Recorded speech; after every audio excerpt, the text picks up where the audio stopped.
So today we're going to continue our discussion of fluid statics, remembering that those are fluids in hydrostatic equilibrium, meaning that they are at rest, they're not flowing. But today we're going to specifically focus on the topic of buoyancy. So in the last class you had with me, we actually built these little aluminum foil rafts that you put in a bucket, and then you put some washers in them, and eventually they sank.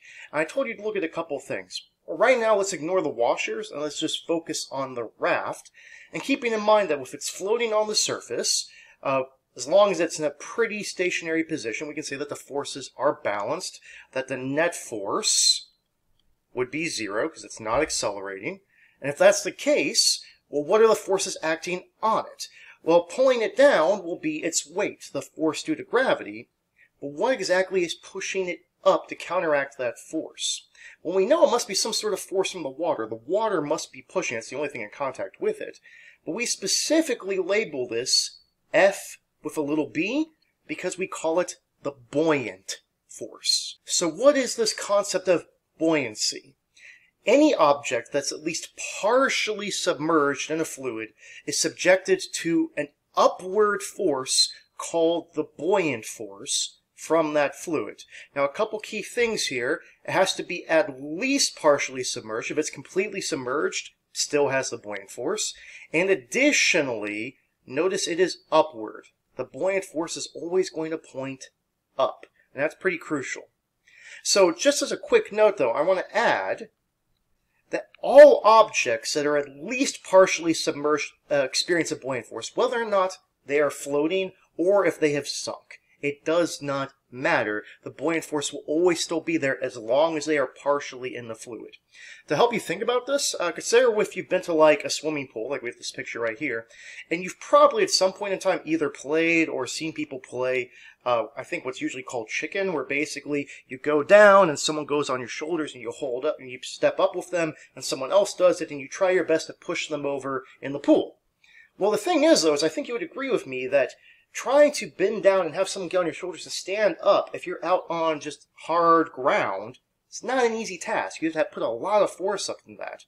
But if you're in a pool, it is significantly easier, even though you may be touching the bottom of the pool. And the reason being is that that person is in the fluid, so they have that upward buoyant force helping you lift them up. But what exactly from the fluid causes this buoyant force? So let's imagine we have like some body of water here, and we're just going to put an object that's pretty uniform in geometry, so it's going to be just like a cylinder that we place in the water. It's not all the way on the bottom, it's just existing there. And what we want to look at specifically is remember that if we look at the top surface and the bottom surface of this object, well, they're going to be experiencing different forces from the pressure of the fluid, because we learned last class that pressure is dependent on the depth.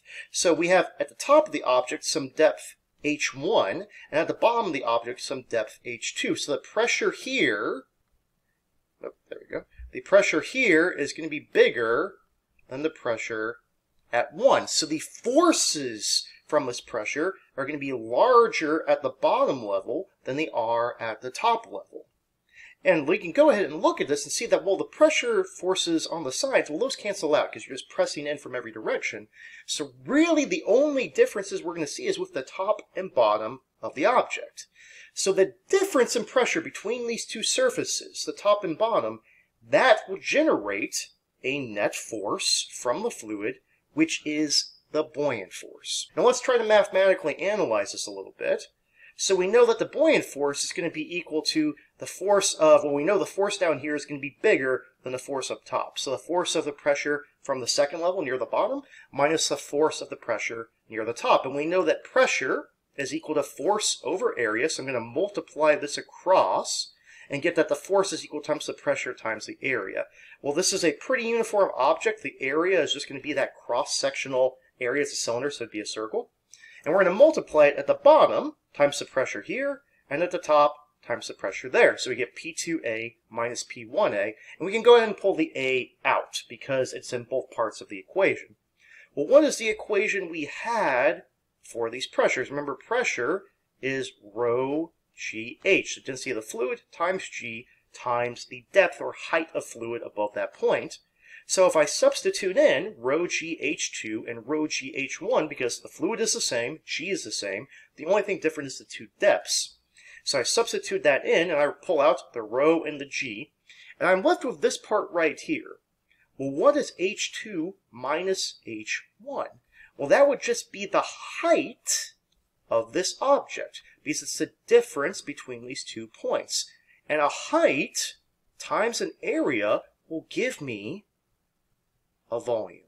So I can substitute in, for this part, the volume of the object, V. And I just rearranged it at the end because this is the way you more commonly see it, telling us that the buoyant force is equal to rho times V times G. And we'll go into a little more detail of that in a second. Now, we just talked about what causes this buoyant force, is that pressure difference between the top and bottom surfaces. But there's another slight way we can think about it that's often expressed, so I want to make sure we're familiar with that too. So once again, let's look here. And remember, we said the pressure down here is greater than the pressure up top. Well, I should say this is down. But what causes the pressure in a fluid? Well, it is the weight of the fluid above that surface.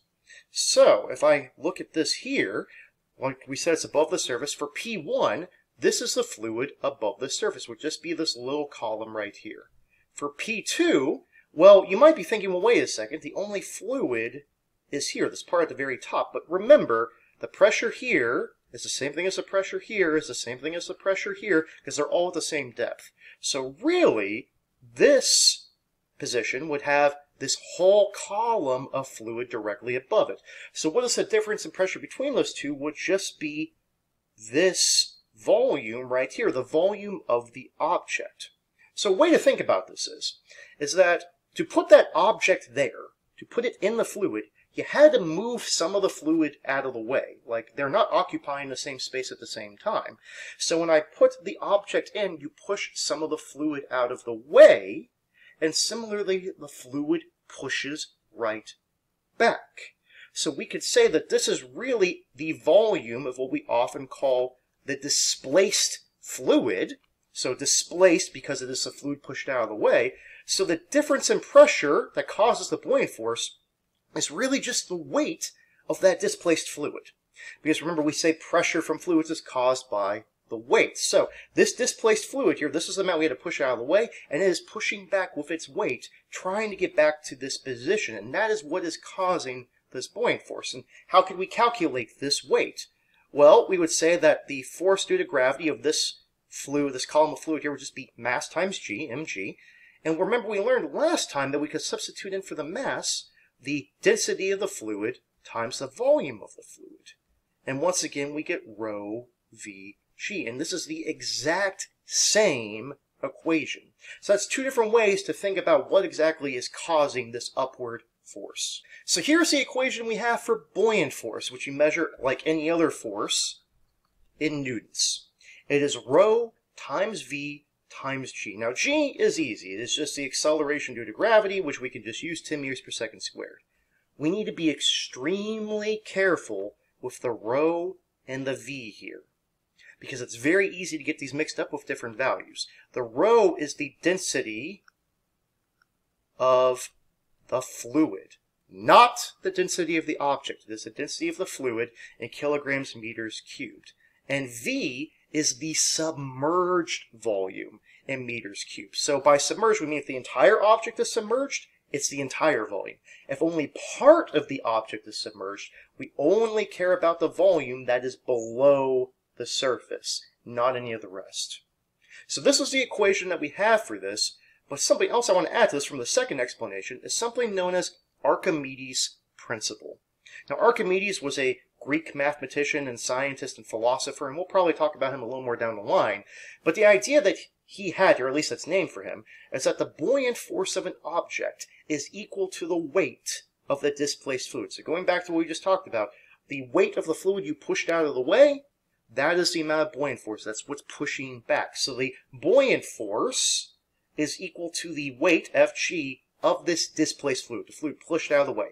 This is the exact same thing, these two different formulations, but thinking about it one way or the other will sometimes make solving problems a little easier. The one thing I want to note here, and we're not going to talk about this quite yet, we'll talk about it at the very end of the video, is that this buoyant force, therefore, is not necessarily a constant value, because we can increase it by manipulating an object's shape so that more fluid is displaced. One, if we look up here, well, obviously if more volume is submerged, then now it obviously increases the buoyant force, but this also is telling me that if I can push more water or fluid or whatever out of the way, it's going to push more back, and that is going to increase that buoyant force. All right, so here's an example. What is the buoyant force on a 0.4 meter cube block of steel? Steel has a density of 80-50 kilograms meters cubed, completely submerged in water. And then the same question, except we have it for a block of ice, which has density 920 kilograms meters cubed. Go ahead and pause the video, try this on your own, see if you get the right answer, then come back and let's see how you did. Well, hopefully you paused the video and tried it on your own, but if we want to know the buoyant force on the steel, we would just do rho VG, but keeping in mind, rho is not the density of the steel. It's the density of the fluid. And water has a density of 1,000 kilograms meters cubed, so we'd use 1,000 times the volume. It's completely submerged, so it's going to be the whole volume, so times 0.4 times 10 meters per second squared, and we get 4,000 newtons up. Remember, the buoyant force is always up. Well, if you do the same thing for the ice, you'll notice that, well, this is exactly the same. Nothing is different, so it also is 4,000 newtons up, and that might weird you out a little bit, because you'd think to yourself, well, wait a second, how can they have the same buoyant force? Because we know that if I chunk a steel into a pool of water, it's going to sink, for sure. But the ice, ice floats in water. How can they have the same buoyant force, but one sink and one float? So let's think back to that activity we did at the end of last class with the aluminum foil rafts. Now, we already said that initially the raft is by itself. The force from the water, which we just call the buoyant force, is the same thing as Fg, and Fg and Fb are balanced. But now, let's say you put a washer in here. Well, if you put a washer in, you notice that the raft sank a little bit, and that's going to come up more later, but we've now added an additional force, because now we have Fg of the boat, and we actually have Fg of the washer pushing on the boat as well, because that's added to our system. Our system is now the raft and the washer. So both of those are pushing down, we're being pulled down with the force due to gravity, and the buoyant force is pushing up. But the buoyant force, it's still floating, so the buoyant force had to increase to match this increase in the gravitational force. So these two added together will equal the buoyant force. But now let's say you add an additional washer. Well, the same thing. I've added on one more force of gravity due to the washer, and my buoyant force once again had to increase because these have to be balanced out because it's floating. And we see now that the force of gravity of the boat plus 2 times the force of gravity of the washers is going to equal the buoyant force. And let's say you add one more washer, but let's say this time you add the washer and it starts to sink. Well, that means we no longer have the net force being 0. This is not going to be the case anymore because it is accelerating downward. So I have added on one more washer, and FB might have increased some, but it's not going to increase enough. There's going to be a cap here. It's going to stop at a certain value. So now at this point we have that the Fg of the boat plus 3 times the weights of the washers, well, that is greater than the buoyant force. And that is when it sank. So this is the key we want to get at here, is that when it comes to whether something sinks, rises, we'll talk about that in a second, or floats, it all comes down to the net force on the object, not just the buoyant force. The buoyant force is just what's pushing up. We have to think about the interplay between the buoyant force, the force of gravity, and any other forces that might be present. So, for instance, if I want to have, let's say I have some red block here, don't know anything about it, but let's say it's sinking. So the acceleration is downward. That tells me that the force due to gravity on this block is greater than its buoyant force. Let's say I have a different block that is green, and let's say you put it beneath the surface and it starts to rise towards the surface. Well, that means the acceleration is up. Fg is less than Fb. The buoyant force is greater. And then lastly, we could have a situation where Fg equals Fb, where these two forces are balanced and the object stays at rest, or moves with a constant velocity. And that would either be an object floating on the surface, or what we call this here So an object that just floats at one level underneath the surface of the water, we just say is suspended. That is a specific phrase we use for that. So just as a brief note, well, for this one that's sinking, it's going to continue to accelerate until it hits the bottom, in which case it will stop because the surface will be providing a normal force to balance things out. The one that is rising will continue to rise until it gets to the surface. Because when it gets to the surface, it's going to start going above the surface. That buoyant force is going to decrease because less water is pushed out of the way, until eventually its FB and FG are matched, and it will also float. So let's really quickly look at, once again, that block of steel and that block of ice and talk about, do they rise, sink, or stay suspended? Well, we already know the answer to that, but let's go ahead and verify it. Now, if I look at the block of steel, and I want to know the FG of the steel, I need to know its gravitational force. Well, I didn't give you its mass. I gave you its volume, and I gave you its density. So remember, it would be mg, but we can substitute in for this the density of the object times the volume. That is the same thing as a mass. So I say 50 kilograms meters cubed times 0.4 times 10, and you get about 32,200 newtons. And if you remember, the buoyant force was only 4,000 newtons, so this is clearly going to sink. In fact, it's going to sink very quickly. For the block of ice, we do Fg for the ice, and we only get 3680 newtons, because this density of ice is so much lower than that of steel. And if that is the case, that compared to the 4,000 newtons of buoyant force, the buoyant force is slightly bigger than the Fg, so it's going to rise probably a little slowly at first, but it will continue to accelerate until it reaches the surface and then becomes balanced. Now, you need to be extremely careful, because I see this mistake all the time. Because if we look at the equation for the buoyant force, and for the gravitational force, or the weight of an object that's placed in, like, water, for instance, well, how do they look exactly the same?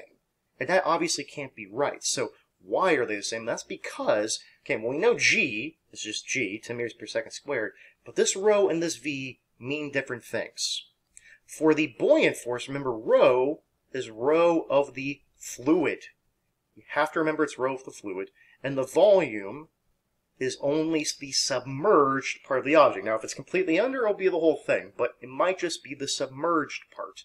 For the gravitational force, remember, this rho v is really a substitute for the mass. And so we need to consider the entire object and not worry about the fluid. So this rho is the rho of the object, and this volume is for the entire object, not just the part that is submerged. You have to remember this. So I would star this in your notes, highlight, do whatever you need to do to remember that those are not the exact same thing.